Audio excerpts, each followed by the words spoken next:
لشکر ترتیب دیے ختم نبوت کی حفاظت کے لیے صدیق اکبر نے 11 لشکر ترتیب دیے۔ حالات کیسے تھے، ماحول کیسا تھا؟ صدیق اکبر جانچ گئے تھے کفر کی خواہش، کیونکہ اسلام نے 2 بڑے مذاہب کی اجارہ داری کو ختم کیا تھا، کرسچینٹی کو، یہودیت کو۔ وہ پل پل اس سے بدلہ لینے کی کوشش کر رہے ہیں، اسلام سے بزدل بنانا چاہتے ہیں، ناکام و نامراد بنانا چاہتے ہیں، یورپ کی گلیوں کا آپ کو اندھیروں کی طرف دھکیلنا چاہتے ہیں۔ آج میرے ملک کو اندھیروں کی طرف دھکیلنے والوں نے ہمیں کون سا دن ہے جو نہیں دکھایا؟ آج وہ سب سے بڑے گستاخ سے مل کر، آج وہ کچھ کروڑ کی فنڈنگ لے کر، آج وہ کہہ رہے ہیں آج ملک میں خیر آ جائے گی۔ خیر کبھی نہیں آئے گی، خیر کبھی نہیں آئے گی۔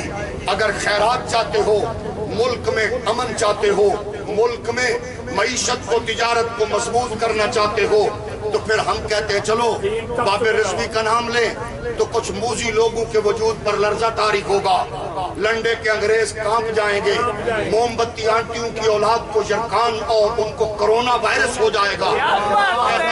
سے پوچھ لو معیشت مضبوط کیسے ہوگی، تجارت مستحکم کیسے ہوگی، گلیوں میں سکون کیسے ہوگا، زمین سونا کیسے اگلے گی، آسمان رحمت کے بادل برسائے گا۔ میں تم سے پوچھ سکتا ہوں، مجھے بتاؤ، اللہ نہ کرے، اللہ نہ کرے، اللہ نہ کرے خاکم بدہن امریکہ ہمیں 20-20 کنال کا گھر دے دے، 5-5 کروڑ کا ہمیں بیڈ دے دے، اللہ ہماری آنکھوں میں نیند نہ دے تو کیا کرو گے؟ امریکہ، برطانیہ، یورپ مل کر ہمیں اعلیٰ بیج دے دے، ایک کنال میں 200 من گندم ہوتی ہو، لیکن اللہ اس گندم کے اس دانے سے اگر کچھ اگائے نہ تو کیا کرو گے؟ وہ ہمیں لگژری گاڑیاں دے دے، اللہ بارش کے ذریعے ملکوں کو اور دھرتیوں کو جل تھل کر دے تو بتاؤ کیا کرو گے؟ وہ ہمیں اعلیٰ ڈاکٹر اور غذا اور دوائی دے دے، اللہ ہمیں اس سے شفا نہ دے تو کیا کرو گے؟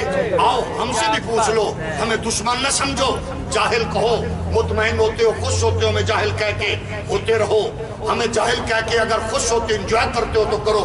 ہم سے پوچھتے ہو ہمارے پاس تو پڑھے لکھے لوگ ہیں، تمہارے پاس کیا ہے؟ اس میں کوئی شک نہیں ہے، ہمارے پاس آکسفورڈ سے پڑھا وزیر خزانہ نہیں ہے، ہمارے پاس لندن اسکول آف اکنامکس سے پڑھا ہوا ماہر معیشت دان نہیں ہے۔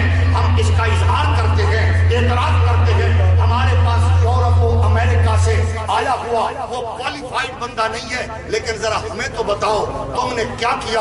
حفیظ پاشا کو بلایا، دودھ کی نہریں بہا دی، تم نے شوکت بدترین کو بلایا، تم نے دودھ کی نہریں بہا دی، تم نے مفتاح اسماعیل کو آزمایا، دودھ کی نہریں بہا دی، اور تم نے اسحاق ڈار کو بلایا، ڈالر اس کے اوپر چڑھ گیا، ڈار صاحب اس کے نیچے گر گئے، تم نے دودھ کی نہریں بہا دی، اب تم سب کچھ آزما چکے ہو، ہم سے پوچھتے ہو تمہارے پاس کیا ہے؟ ہمارے پاس صدیق اکبر ہے، ہمارے پاس فاروق اعظم ہے، ہمارے پاس عثمان غنی ہے، ہمارے پاس مولا علی ہے۔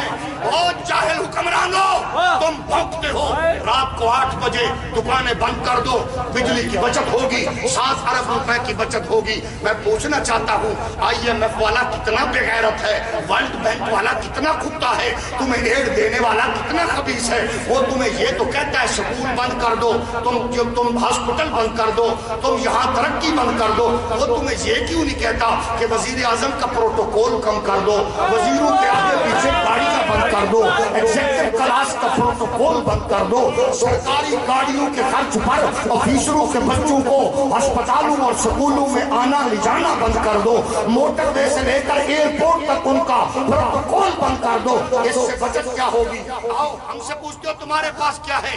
ہمارے پاس یورپ امریکہ کی گندی گلی نہیں ہے، ہمارے پاس اللہ کے ولی ہے، ہمارے پاس محمد عربی کے غلام ہیں، ابو بکر خلیفہ بنے، سامان کندھے پہ رکھا، بازار کی جانب چلے، اور سورہ نے کہا کہاں جا رہے ہو؟ کہا تجارت کے لیے، کہا آپ بیٹھو، فیصلہ یہ ہے آپ لوگوں کے مسئلے حل کریں، یہ اسٹیٹ ذمہ داری اٹھائے گی، کتنا مشاہیر مقرر کریں، کتنا نذرانہ مقرر کریں، کتنی اجرت مقرر کریں، یہ ہے ریاست مدینہ، یہ ہے ہمارے پاس، یہ ہے اصول، یہ ہے ضابطے، یہ ہے تحریک لبیک کی فکر۔ مصطفیٰ کے غلام نے کہا ایک مزدور جتنی اجرت مقرر کر دو، شورا بولی، شورا کے ارکان بولے، اگر اس سے گزر بسر نہ ہوا تو کیا کرو گے؟